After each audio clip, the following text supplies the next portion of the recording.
Hi guys! Good morning, good afternoon, and good evening. This is Chris TVPH. Today's vlog is pag-uusapan natin yung post ng Peanut Gallery ba yun? Yung post nila about kay Toby Tiangco BS kay Jesus Palsis. Yun yung pag-uusapan natin. Tsaka yung Senate hearing na nangyari na alam mo sa totoo lang nakakaano si Senator Cayetano, 'di ba? Nakaka-touch yung ano niya ba, ang inang tong pusa ko, pinakain tong ano ko yun. Yung ano niya ba, yung statement niya, no, nakaka-touch kasi nga nasaktan talaga siya sa pahayag ni Hontiveros tsaka ni Erwin Tulfo. Ay, bakit ni? 'Di ba ganon? Tsaka yung ano pa ba? Yung yung kay Ses Drilon tsaka kay Attorney Jimmy Bondoc. Yun ang pag-uusapan natin. Tapos yung pag-usapan natin tong si Aura. Si Aura, 'di ba? Basta yung pag-usapan natin yon, pero sa huli na natin gagawin yon. Kasi nga, ang dami-daming mga balita ngayon, no? Ang dami-daming mga balita nangyayari sa ating gobyerno. Kumbaga is, sama ng loob at the same time is, ano ba tawag doon? Mawawalan ka ng gana talaga kung may mangyayari pa bang maayos pa ba ang bansa natin, kung bibigyan pa ba ng solusyon ang korupsyon sa bansa natin. Parang alam mo yung ganong bagay ba na sa nangyayari. Buday, what are you doing there? Buday, down. Yung tipong kung maayos yung pusa ko kasi kung anong ginagawa sa ilalim ng desk ko. Yung tipong kung maayos pa ba ang bansa natin, kung mapapanagot pa ba yung mga nagnakaw sa kaban ng bayan, yung mga ganong bagay ba? Kasi nga parang parang alam mo yung guys, parang ako sabi ng iba, para wag kang mawala ng pag-asa, ganyan, maayos pa yung bansa natin, yung bang mapapanagot din yung mga kaso lang, sa sobrang lakas ng impluensya ni Marcos at ng Maleta, parang sumasang-ayon na sa kanila lahat, 'di ba? Yung mga yung sistema, parang sumasang-ayon na sa kanila, 'di ba? Parang yung hindi mo na maintindihan kung magkakaroon pa tayo ng matinong justice system sa Pilipinas, 'di ba? Ay, naging emotion. Umpisa na natin, guys. Umpisa na natin. Nasa news na to si Pia Cayetano, yung niya ba, yung pahayag niya, naging emotional siya. Kasi yung mga nagsasalita sa minority, 'di ba? Yung nagsasalita sa minority na wala sila dun sa sitwasyon na yun 'Di ba? Ang sabi ni Pia Cayetano, ni Senator Pia Cayetano, nandun siya. Yung staff niya nagwo-worried, hindi alam kung nasa labas, tas malapit yung office niya dun sa putukan. Tapos yung staff niya nasa labas, hindi alam kung saan pupunta, 'di ba? Tapos nanay siya, siyempre nanay din yung kaya hindi mo maaalis kay Senator Pia Cayetano na magiging emotional siya during the Senate hearing. Kasi yung mga minority, wala na talaga Kaya yung mga majority, Yun ang iniisip nila. Tangina siguro na abisuhan sila kaya wala sila dito. Yun talagang iisipin nila kasi nga parang tumakas na yung minority. Na tapos after ng nangyari, ayan sila nagsisipag-interviewhan, ganyan-ganyan, tas hindi sila naniniwala na gawa ng NBI or ang buong alam nila gawa na lang ni ni SP Cayetano yung nangyari para alam mo yung mga ganong bagay ba para pigilan yung impeachment, mga ganong bagay ba no. Kaya hindi yung mga alis kay Senator Pia maging emotional kasi nandun siya eh. 'Di ba? Nandun siya. Kung hindi naman totoo yung nangyari, bakit siya iiyak? Pati nga si Loren Legarda yung may napaiyak na rin sa sistema sa pagiging emotional ni Senator Pia. 'Di ba? Ang minority kasi guys, wala sila dun sa sitwasyon na yun eh. Wala sila dun sa time na nagkaputukan. Nandun sila sa labas, umalis sila agad. 'Di ba? Kung hindi nila alam yan, di dapat nandun din sila kasi may impeachment na ipapasa. 'Di ba? O, ibig sabihin, alam na talaga nila, nagsisinungaling lang ng mga yan, natimbrihan na yung mga yan. Kaya sila wala na dun sa during the kaguluhan. Ganun lang yun. Hindi nila maiintindihan si Senator Pia kaya naging emotional kasi wala sila dun eh. Kung baga wala sila dun, 'di ba?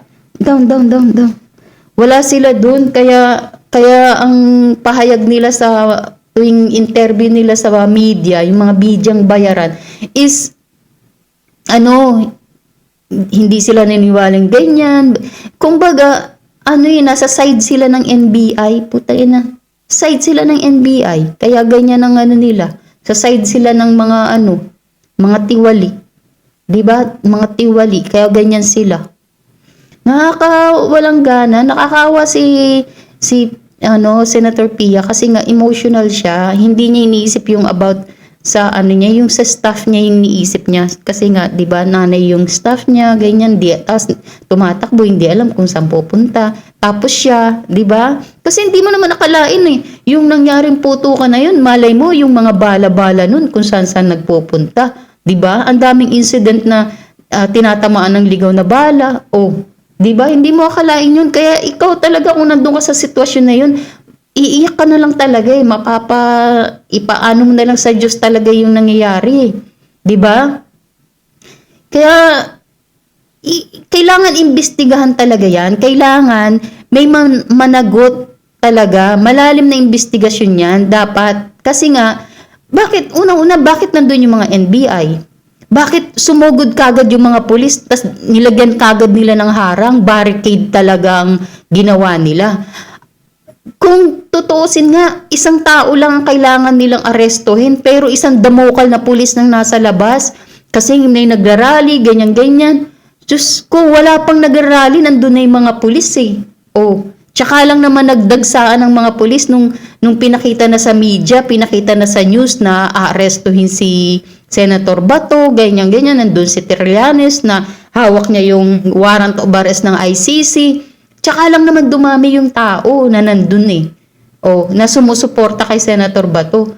Pero yung mga pulis nandun na agad. 'Di ba? Ang bilis ng nila, barricade nila doon, andun na agad sila.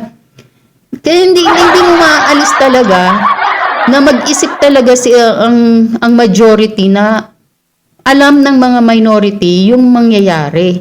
Kumbaga in advance, 'di ba? Tapos tong si Matibag, talagang sinungaling talaga, no? Sinungaling talaga.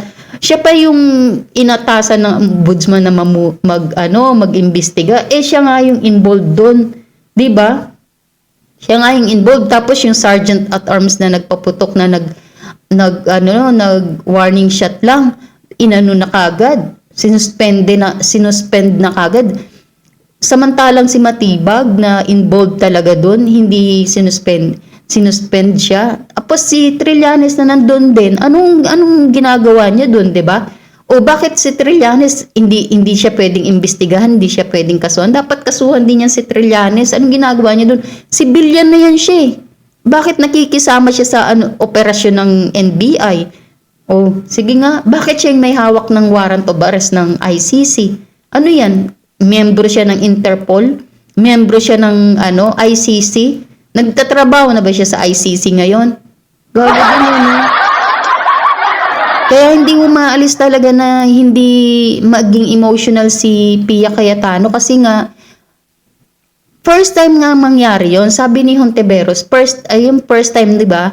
First time naman talagang mangyari yon. Kung hindi hinayaan ni Tito Soto, 'di ba? Kasi siya pa yung nakaupo nun, siya pa yung SP nun, 'di ba? Siya pa yung SP. Bago pumasok na pala yung NBI, nandun na pala sa loob ng Senado yung NBI. Siya pa yung SP. Ibig sabihin, pinayagan niya. Siyempre, siya yung SP, sa kanya lahat, mag-aas ng permission, enter the dragon sila doon, di ba? Sa kanya lahat, kung hindi niya pinayagan, ang NBI na pumasok sa Senado, tsaka si Trillanes, hindi naman yan sila kikilos, hindi naman yan sila pupunta doon basta-basta, di ba? Tapos ang pa ng iba na pugante itong Makabayan Black, nakita ko to sa Facebook na nagpaskil-paskil sila ng ng parang wanted daw si Bato. Gago no. Wala pang kaso diyan sa Pilipinas, wanted na. ICC pa lang yung ng warrant.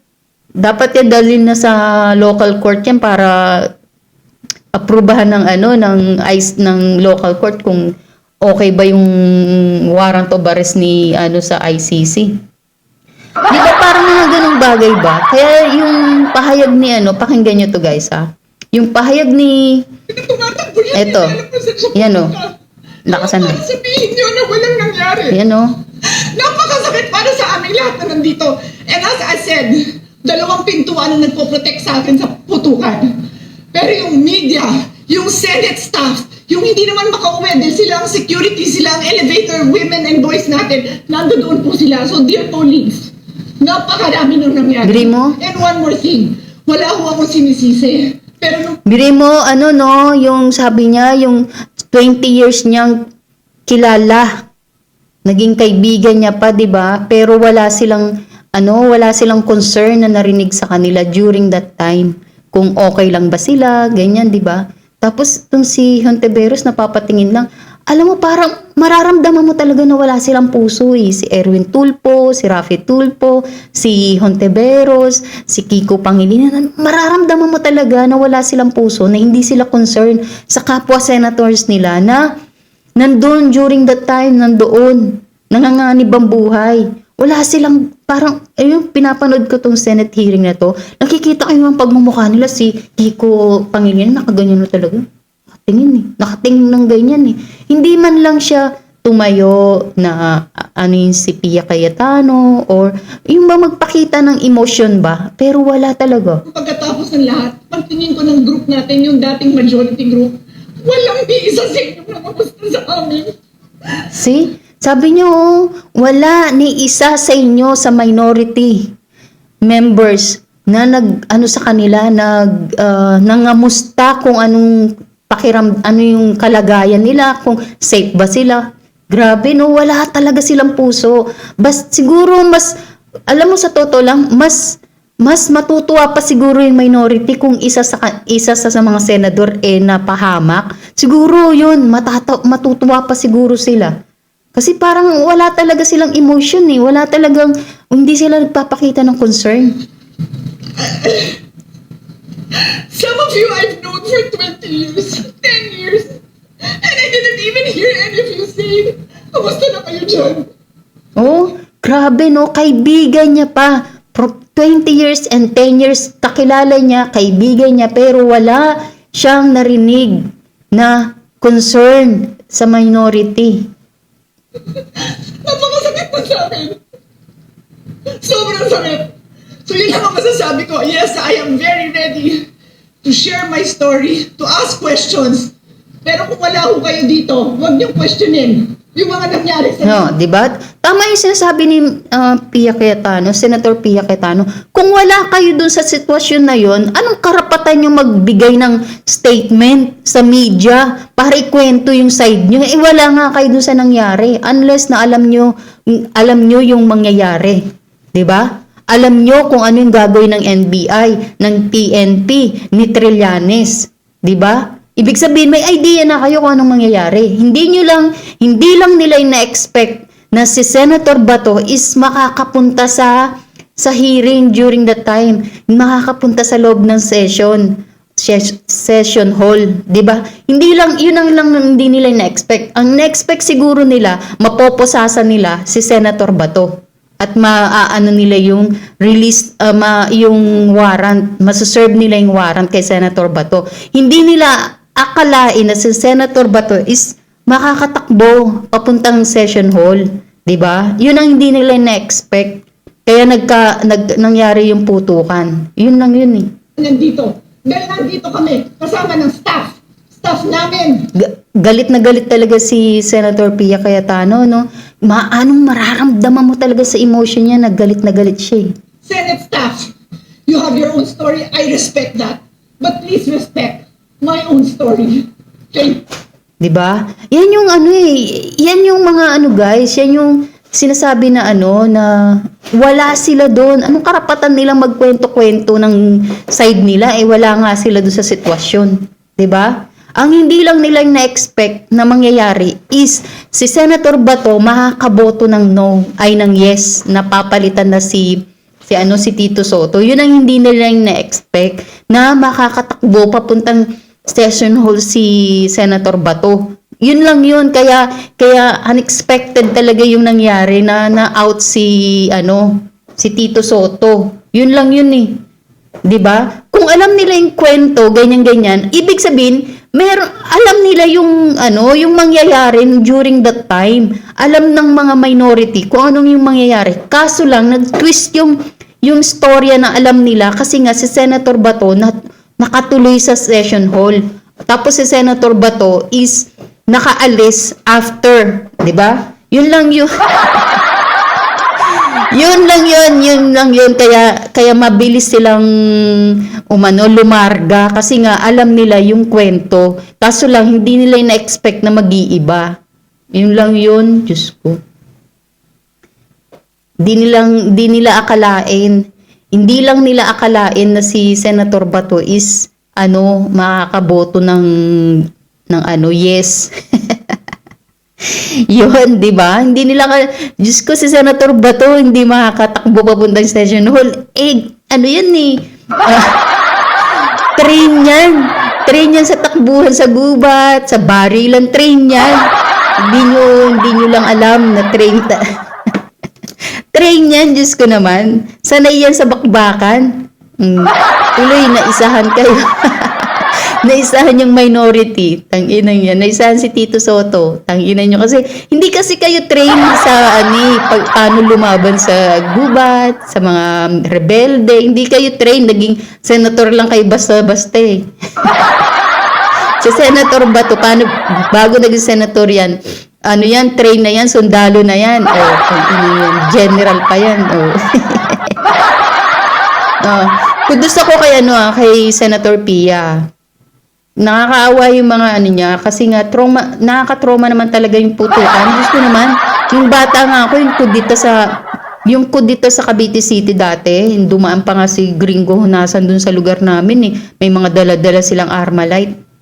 Kasi kung saan kami nakatira, yung parang yung lugar namin kapitbahay ng Sangli Point, yung malapit, no? Hindi naman siya malapit, ganun kalapit. Pero babangkain mo lang dun sa likod ng Sangli Point, yung dagat doon, na pwede kang tumagos doon. Si Gringo Hunasan, kasama niya yung mga iba niya pang kasama, may mga baril. Bata pa ako ng grade 5. Kaya, doon sila sasakay ng bangka, tapos sasakupin nila yung Sangli Point. Ewan ko kung yun ang tama, no? Pero nakita ko talaga si Gringo Hunasan eh. Naka-military, talaga yan, patig. Tapos may dala sila mga Armalite. Tapos, talagang pinagkakagulan sila ng tao kasi nga, kudita nun eh, sa Cavite City nun, kudita. Diyos ko, nakaka-trauma yun, hanggang ngayon nga, nasa utak ko pa rin yun. Pag nakakita ako ng yung mga sundalo, yun ang nasa utak ko, yung kudita dati. Ngayon, tingnan mo to si Senator Pia, di ba? Kaya, sabi ko sa inyo, okay na rin yung ni Senator Pia kasi nga, nabara si Hontiveros, tapos sabay bawi ni Hontiveros, tang inang yung Hontiveros na yun.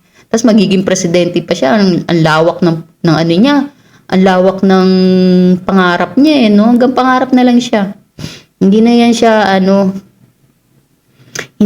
siya, mawawalan yan siya ng political career. Promise. Mawawalan siya ng political career. Mawawalan siya ng political career. Maano na yung ma-stop yung political career ni Hontiveros. Okay, dito naman tayo sa Teka lang, sinisipon ako. Kaya kukuha lang ako ng tissue. Tissue.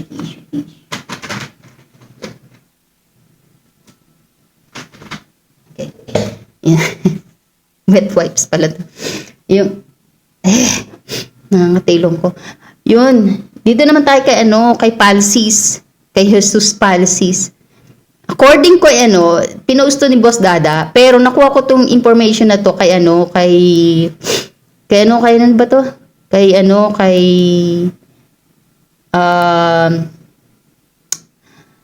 Sa Peanut Gallery. Ang sabi sa Peanut Gallery, Nabota City Representative Tobias Reynaldo Toby Tiangco. Tobias pala yan. Ang pangalan niya, Tobias. Reynald Toby Tiangco has filed 38 counts of cyber libel against Jesus Palsis, the political pundit behind several unreliable Tweety Birds. Ang hilig kaya nila sa Tweety Birds na sabi ng Tweety Bird ko, puta na, dinamay pa nila si Tweety Bird. Ginawa pa nilang chismosa si Tweety Bird. Di naman chismosa si Tweety Bird. Ang cute-cute kaya ni Tweety Bird. Before the Office of the City Prosecutors of Nabota City, the filing comes to Tiangco has publicly raised allegation involving Martin Romualdez and supposed budget-related corruption. Against that backdrop, hirap magbasa ng English. Palsis has continues associating Tiangco with the DDS label and tagged the lawmaker as a publicly rejected. According to Tiangco, as reported by abogado, he initially exercised tolerance and restraint after seeing Palsis post, but the latter allegedly continued the attack. Palsis post targeting Tiangco have included libels such as Trapo, DDS, Toby Tiangco, Trojan Horse, Tiangco. Ay, ito kasi si Palsis, no? Ang hilig kasi nito sa fake news, no? Nami-make news siya para magkaroon ng maraming views. Yan lang naman tong gawain ni Palsis, si Jesus Palsis. Di ba, attorney to? Tingnan mo, ma-disbar to. Katulad to ni sino ba to? Si Gadon. Yan, matutulad yan kay Gadon. Akala kasi ni Palsis, okay lang si Tiangco, si Congressman Tiangco na kahit na anong paninira niya ang gagawin, hindi papalag. Ayan tuloy, pumalag. Ayan, dami, 38 counts na cyber libel. Ayan, karma, diba? Sabi ko sa'yo, hindi si BP Sara ang gagawa ng karma nila, kundi sila mismo ang gagawa ng karma nila. Diba? Ngayon, 38 counts yung inano sa kanya as a libel, diba? Ikaw ba naman sabihin mong DDS, ilang beses nang dininay ni Tiangco, ni Representative Toby Tiangco, na hindi nga siya DDS, independent siya. Kumbaga, wala siyang pinapanigan, di ba? Kaso lang, hindi niya lang mabigkas si Marcos ang punot dulo ng lahat ng korupsyon. Di ba, hindi siya DDS, hindi rin daw siya Trapo, nasaktan siya doon, kasi nga hindi siya Trapo, hindi siya DDS, hindi rin siya Trojan Horse. Di ba? Yan tuloy, kinasuhan niya si Jesus Palsis. Si Palsis, Jesus pa yung pangalan niya. Tapos hindi, nami-make news. Ano kaya to si Palsis na to? Tuloy, nakasuhan siya. Buti nga sa'yo.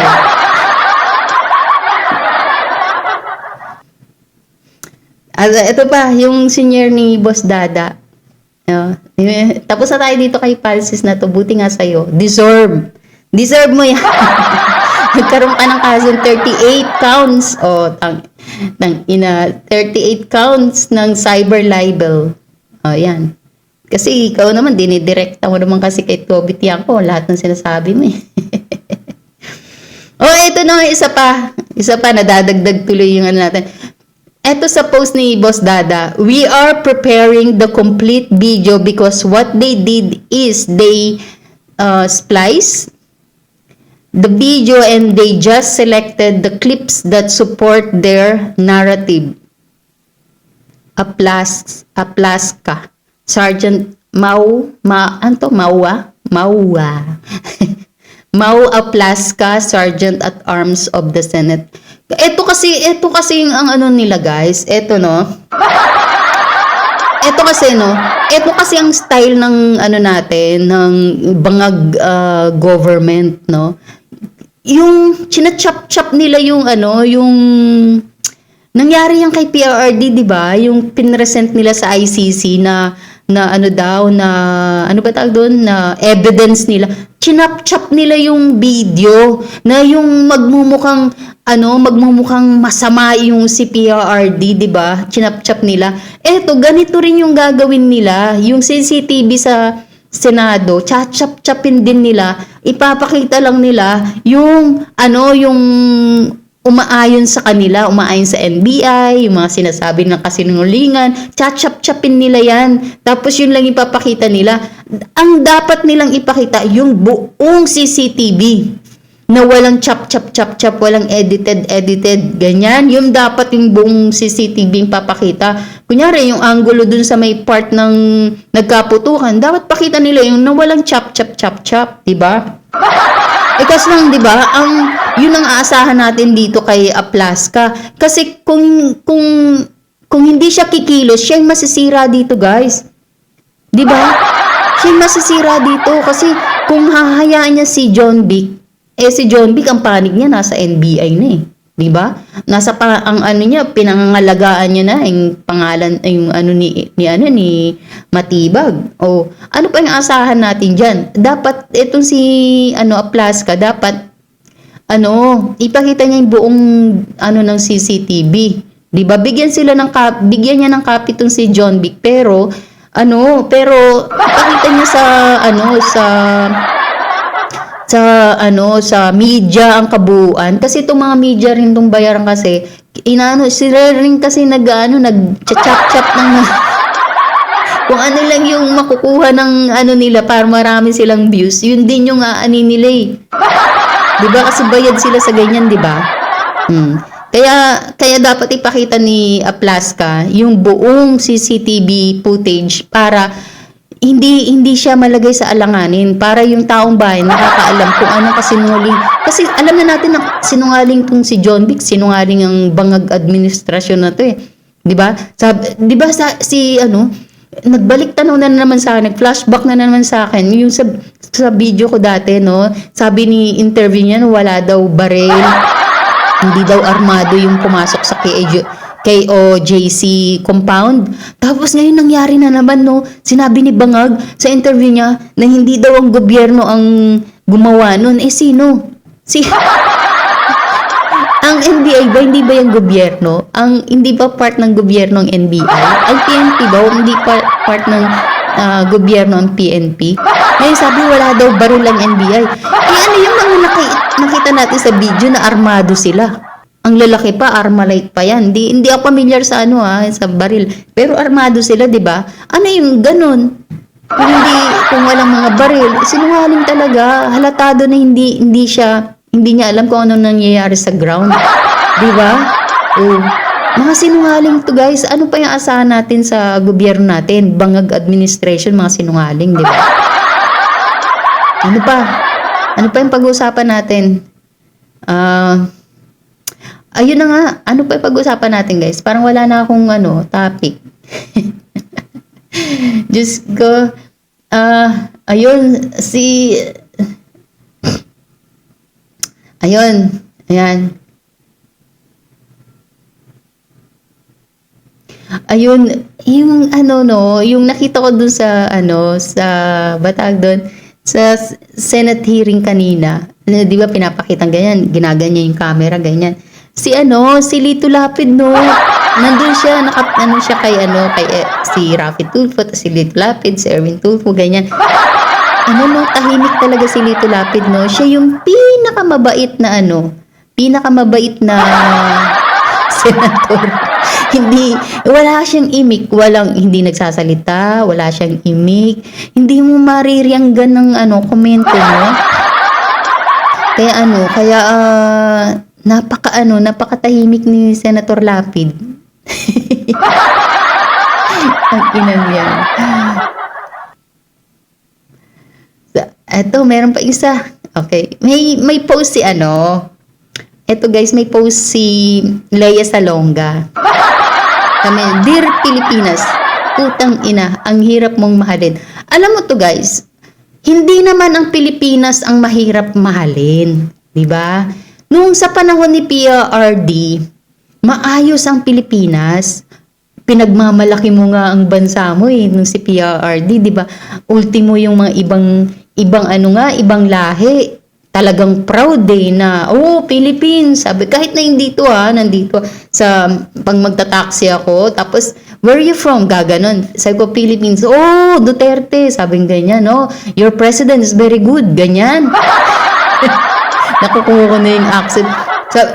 Proud ka na yung presidente mo is Duterte, si Atay Digong, di ba? Proud ka kasi maayos at safe ang bansa natin during his term, 'di ba?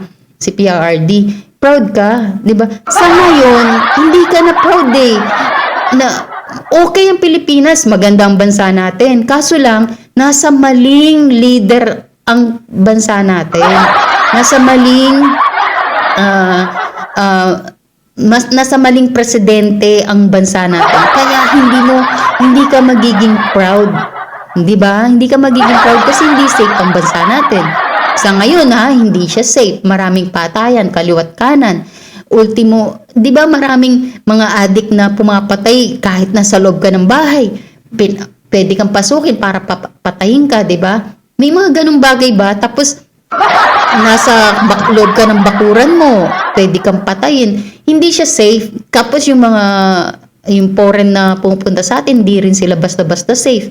Kasi pag may corruption, may krimen, 'di ba? May taggutom ang tao, walang trabaho, kaya gumagawa sila ng mga krimen na hindi mga karumal-dumal na krimen kasi nga lack of job, 'di ba?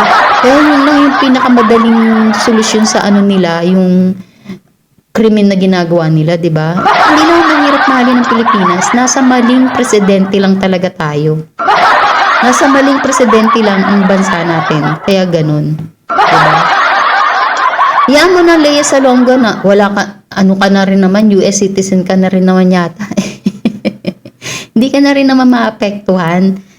Bumalik ka na lang kapag hindi na si Marcos yung Tsaka mo nalang sabihin na ang sarap mong mahalin Pilipinas. Ganyan. Pag hindi na si Marcos ang presidente natin. 'Di ba? Okay. Ito naman. Ano na tayo?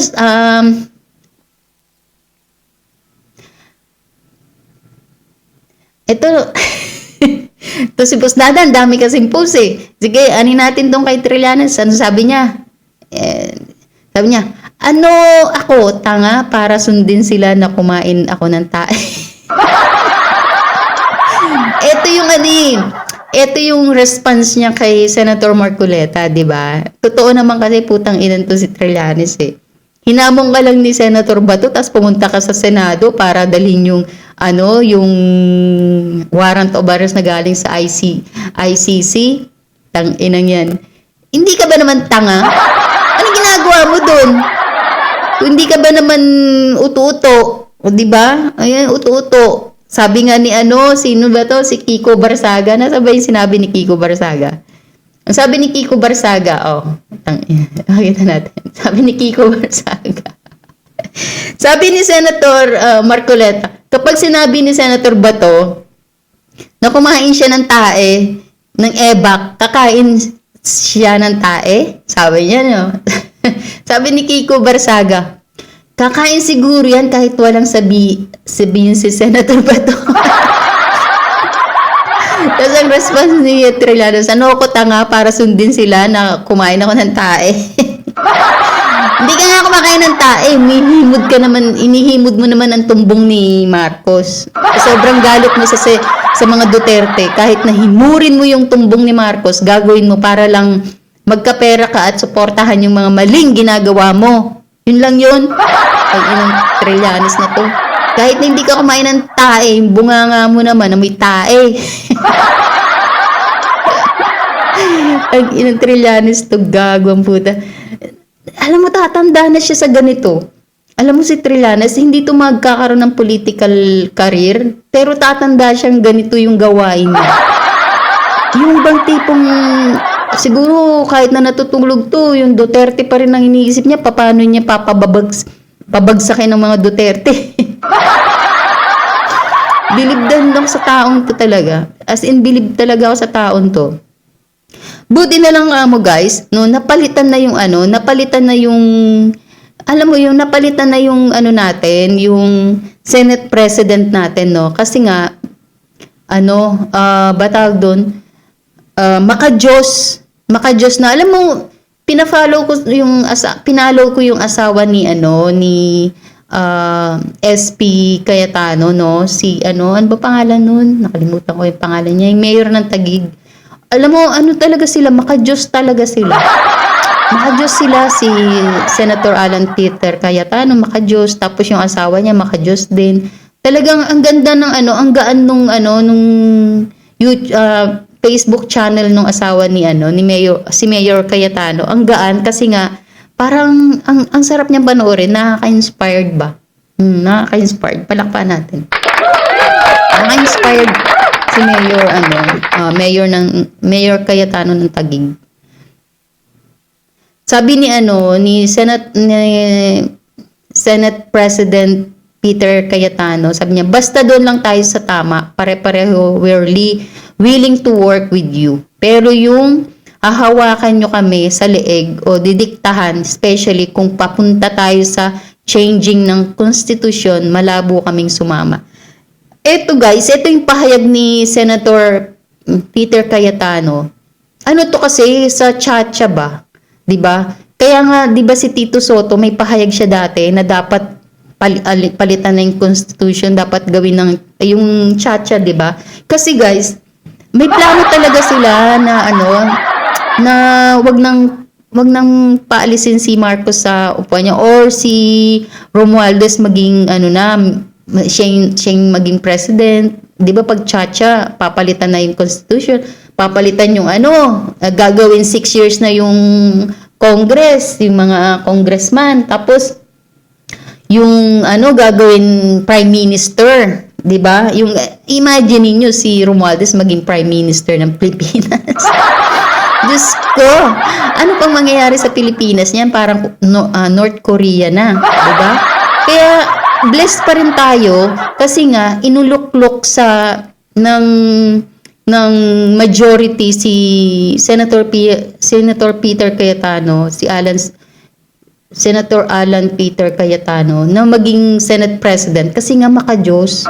Di ba nananaig pa rin ang kabutihan tapos sa mga demonyo. Yun lang yung guys, di ba? Yun lang yun. Kasi nga, alam mo, sa totoo lang, ang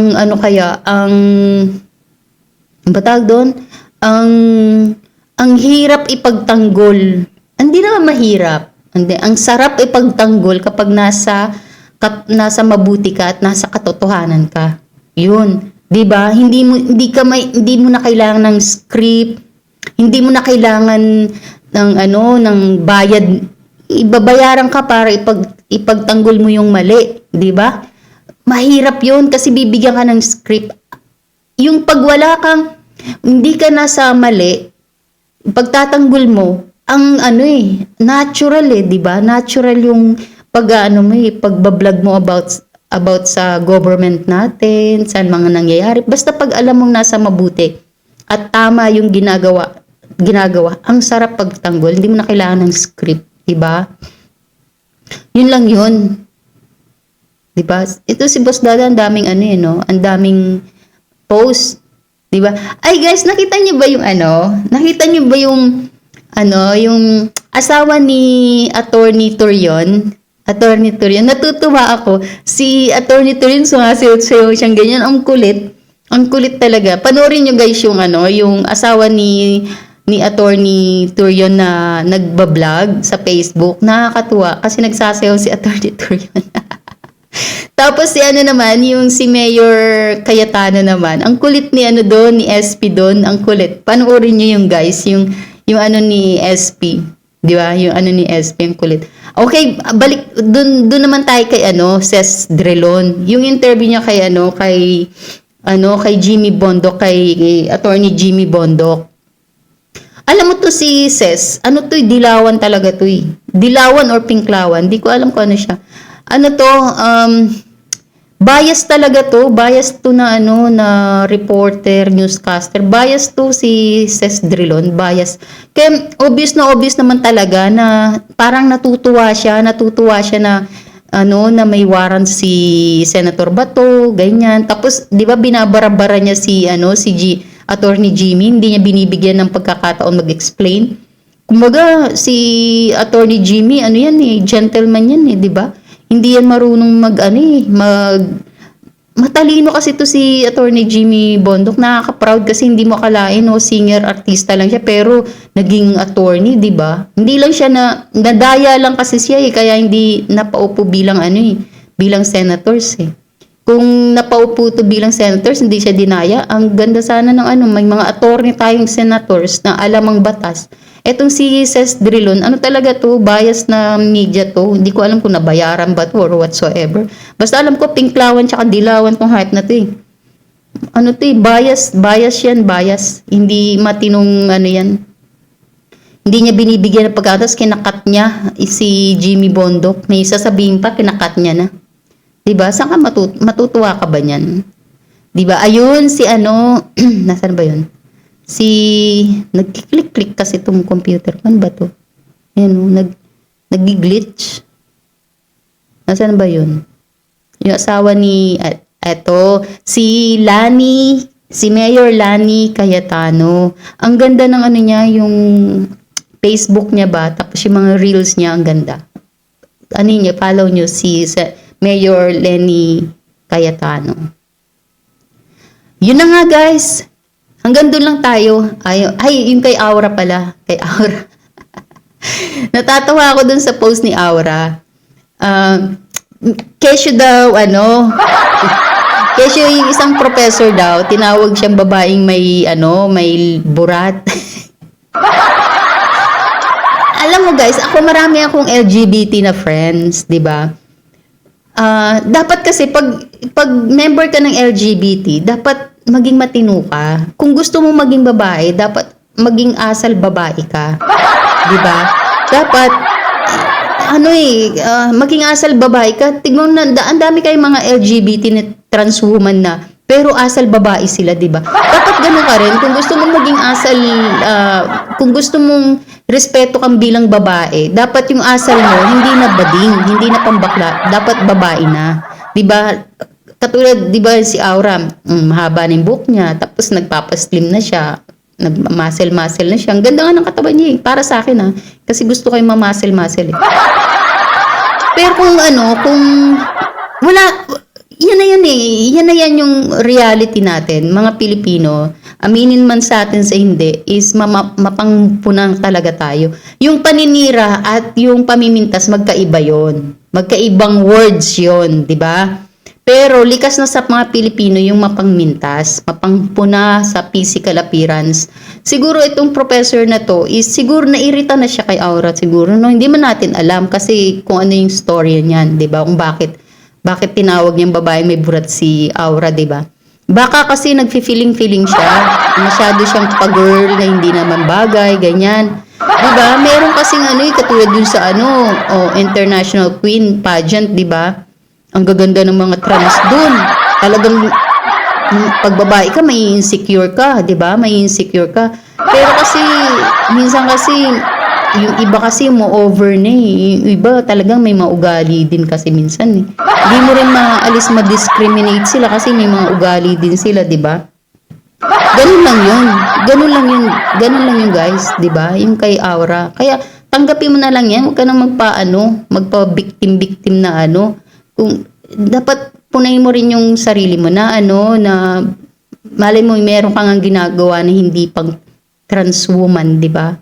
Malay mo may kulang pa. Patanggal mo na lang yung ratbo mo para mag totally ka na talaga, trans woman ka na talaga. Yun lang yun. Tanggal. Marami naman ano bang tawag nila doon? Yung 'di ba punta ka ng Thailand tapos papatanggal mo yung mo, yung edits mo. Merong ganun eh. Tatanggalin tas gagawin ng caps. Oh, 'di ba? Punta ka na ng Thailand para hindi na nila masabi na ka may edits ka pa. Yun lang yun. Usapan natin. edits. Burat.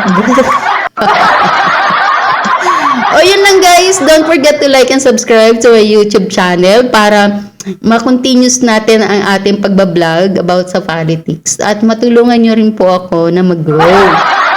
Yun lang po. Thank you sa mga bago kong subscribers. Maraming salamat po. Continue to support me to my channel para ma-reach po natin yung 2,000 subscribers. Yun po. Yun lang po. This is Chris TVPH. Bye!